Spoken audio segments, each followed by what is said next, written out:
Hi fellow travelers, Mark here with Wolters World, and today we're in Chester, England, and today we're going to talk about some of the kind of faux pas or traveler faux pas that travelers do when they travel to England that might upset the locals, okay? Because we don't want to upset the locals when we're here, because the English are super awesome to tourists when they come here, so be awesome to them, all right? And the first thing that tourists sometimes upset the locals with, and it might be different in your country than here, that's queue jumping. You know, jumping the line, skipping the line.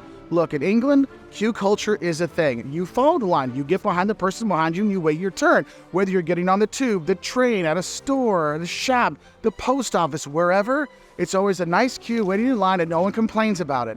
If you try to do the bum rush thing to get on the trains or get into shops and stuff like that, don't be surprised if someone says, "Excuse me, sir," because that's not something that happens here, okay? So make sure you're staying in line. And there's certain people, certain tourists, we know who you are, okay? Make sure you're not queue jumping. Another thing to guarantee to upset a local, and this isn't really a tourist thing that tourists do, but something that's guaranteed to upset the locals, it's just two words: engineering work. Or maybe you might hear this: replacement bus service or industrial action. Look, anything that makes public transportation not work right, that will annoy the English, because it might be that, hey, we are working on the train lines, or this service is not happening right now, and that's one of those things that you can literally see the kind of disappointment come over their faces when you hear the words engineering work, and you're like, oh, replacement bus service. You can literally see their souls leaving their bodies. And the thing is, when you come here to England, you'll notice that people are very polite. I mean, not everybody, but in general, people in England are very polite. They're very mannerly. And if you're not mannerly and polite when you're here, that does upset the locals. They do expect a thank you, a please, and they're going to say excuse me if they bump into you, and expect the same thing there. That's why pushy tourists and tourist groups that just kind of shove through things, those are things that people in England don't really like very much. It's that kind of irks them. So make sure you are minding your P's and Q's and you're being polite when you are going around. And I know that's something that people say, well, you should do that anywhere. Well, yeah, it's true. But in some places, a shove here, a push there isn't really a big deal. Here, it's not really cool, okay? So, be polite when you are here. Now, another thing for my American friends that will always get your English friends to kind of roll their eyes at you is if you call football soccer. Look, they call it football because you kick it with your foot. They'll have plenty of ways to disparage American football when you call football soccer here. So just call it footy, call it football, or just stay that way. Talk about the Cowboys and you go back to the U.S. It's fine, okay? I know the Jaguars play here in England occasionally, but come on. Football is football. Soccer is silly to them. Now, another thing that might irk your English friends is if you kind of think that everybody's from London or everything is by London, which you have to realize is England is a whole country. It's not just one city of London. And that's why if you're coming to a place like Chester or you're going to York or whatever, or you meet somebody from here and they go, oh, I'm from York, I'm from Chester. Like, oh, is that near London? No, dude, London's in the south of England. We're in the north of England. There's even the Midlands in between us. Okay, so that's one of those things that people do kind of get upset. They're like, look, there's more to this beautiful country than just London. And that's why it kind of irks them, because you'll see that people are very proud of their local village, of their local shire, their local area, so you do have that. But it doesn't matter where you are in England, where north, south, Midlands, wherever. Another thing that's going to really upset them is you make them a bad cup of tea, okay? Because getting a cup of tea here is really, really an important thing, and make sure you're making it right. So if you look online, you'll see English people pulling the hair out that they still have left in their head when they see people microwaving water for their tea. Look, get that kettle, and you'll see your hotel, your inn, your bed and breakfast, they'll probably have a kettle in your room that you can use in order to make tea in your own room, all right? So make it a bad cup of tea, straight off way to get them to go, oh, dude, what's wrong with you? Another thing that'll probably annoy your English friends is if you go out and you order beers and you make fun of their ales, because they love their ales, and you start ordering things like Coors, which is an American beer. When in a great city like Chester, come on. Get the local brews when you're here. Your English friends aren't going to like it if you're not drinking local with them.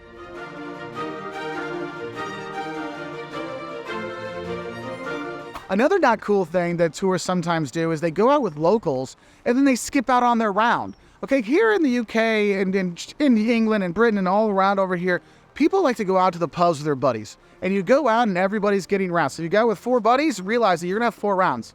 Okay, you're going to be drinking 4 beers. Just accept it. That's the way it is. And you're going to pay for one of those rounds. And if you're that friend that skates out, oh, get the first couple, then you're like, oh, I got to go. They're like, dude, I bought a round. He bought a round. Why aren't you getting your round?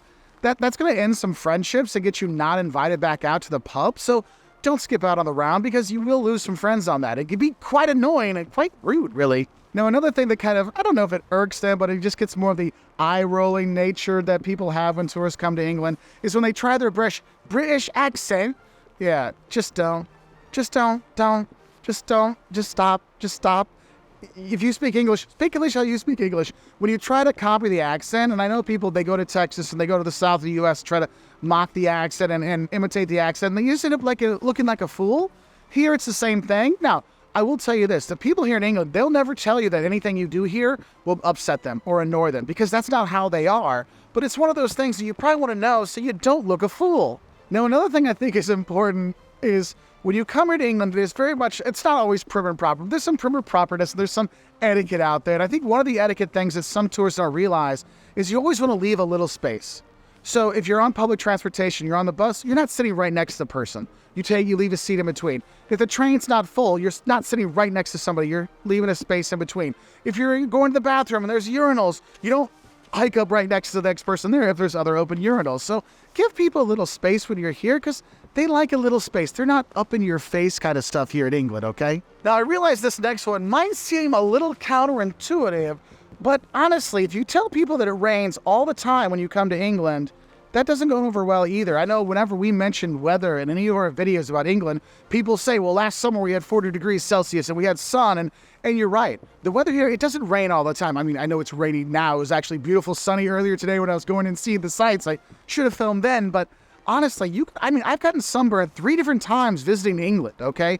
In the summertime, it can be really sunny, it can be bright, but yes, it does rain occasionally, but not all the time. And if you act like it's always raining, need your wellies all the time and your umbrella all the time, no, you don't, okay? And even the locals will be like, yeah, it rains a lot, but not all the time, especially in the summer. Now, another thing that might annoy the locals here is if you don't know the difference between the United Kingdom of Great Britain and Northern Ireland, Great Britain, England, Scotland, Wales, how they're all kind of different entities, because people from Scotland identify as Scottish, and the Welsh identify as Welsh, and the English identify as English. But some of them are okay with being British. But the thing is, if you call somebody from Scotland English, or you call somebody from English Scottish, a lot of those people take that as an insult for different ways. And I'm sure people down below will tell me if you tell somebody Scottish or they're like a Scotsman, what that means, or they're like a Welsh, what that means, or if they're English, what that means.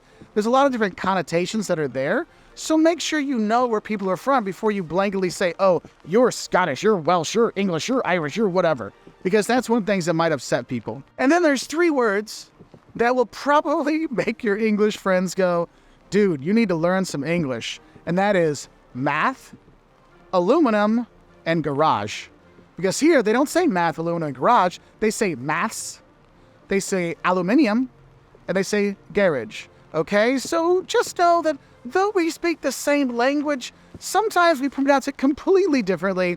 And so that's why sometimes we kind of roll our eyes at each other. And also pronunciation, can be some fun things. I know myself, sometimes when I've ordered food or I've ordered stuff at stores, people kind of like chuckle at me. They're like, oh yeah, I'll get that for you. Yank. And they kind of walk over and get stuff. So some of these things are really annoying. Some of them are kind of silly stuff. But I just wanted you to know a few things that tourists might do that might make their hosts uncomfortable or annoy them or just make them roll their eyes in silliness. So what are things you see tourists do here in England that really upset the locals? Let us know in the comments below so we can all be better travelers. And I'll say bye from here in Chester, England.